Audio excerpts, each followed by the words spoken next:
Hi, welcome to Fireplace Tales. The Singing Bone by Jacob Grimm and Wilhelm Grimm.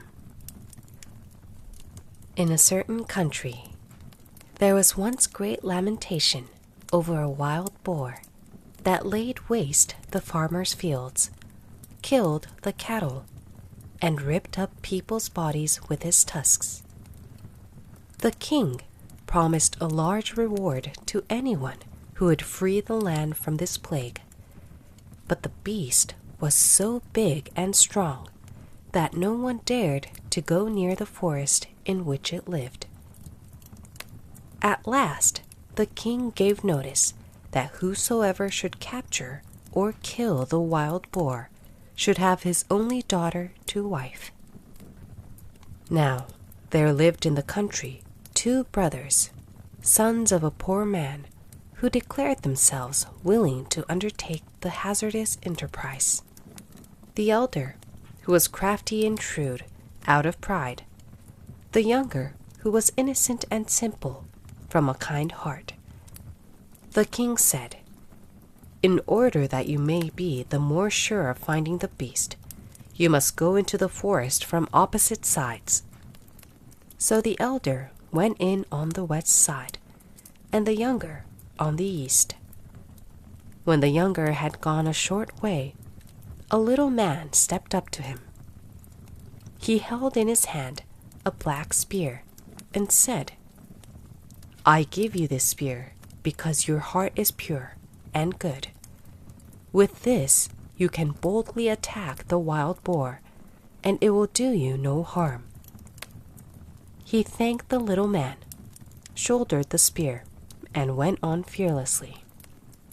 Before long, he saw the beast, which rushed at him, but he held the spear towards it, and in its blind fury, it ran so swiftly against it that its heart was cloven in twain. Then he took the monster on his back and went homewards with it to the king. As he came out at the other side of the wood, there stood at the entrance a house where people were making merry with wine and dancing. His elder brother had gone in here, and thinking that, after all, the boar would not run away from him, was going to drink until he felt brave. But when he saw his young brother coming out of the wood laden with his booty, his envious, evil heart gave him no peace. He called out to him, "Come in, dear brother. Rest and refresh yourself with a cup of wine." The youth, who suspected no evil, went in and told him about the good little man who had given him the spear wherewith he had slain the boar. The elder brother kept him there until the evening, and then they went away together.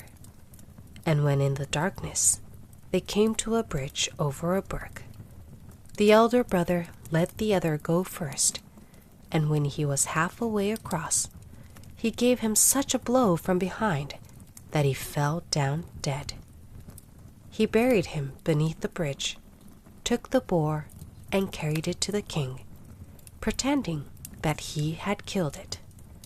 Whereupon he obtained the king's daughter in marriage. And when his younger brother did not come back, he said, "The boar must have killed him." And everyone believed it. But as nothing remains hidden from God, so this black deed also was to come to light. Years afterwards, a shepherd was driving his herd across the bridge, and saw lying in the sand beneath a snow-white little bone. He thought that it would make a good mouthpiece, so he clambered down, picked it up, and cut out of it a mouthpiece for his horn. But when he blew through it for the first time, to his great astonishment, the bone began of its own accord to sing. "Ah, friend, thou blowest upon my bone. Long have I lain beside the water. My brother slew me for the boar, and took for his wife the king's young daughter. "What a wonderful horn," said the shepherd. "It sings by itself. I must take it to my lord the king." And when he came with it to the king, the horn again began to sing its little song. The king understood it all, and caused the ground below the bridge to be dug up, and then the whole skeleton of the murdered man came to light. The wicked brother could not deny the deed, and was sewn up in a sack and drowned. But the bones of the murdered man were laid to rest in a beautiful tomb in the churchyard. The end.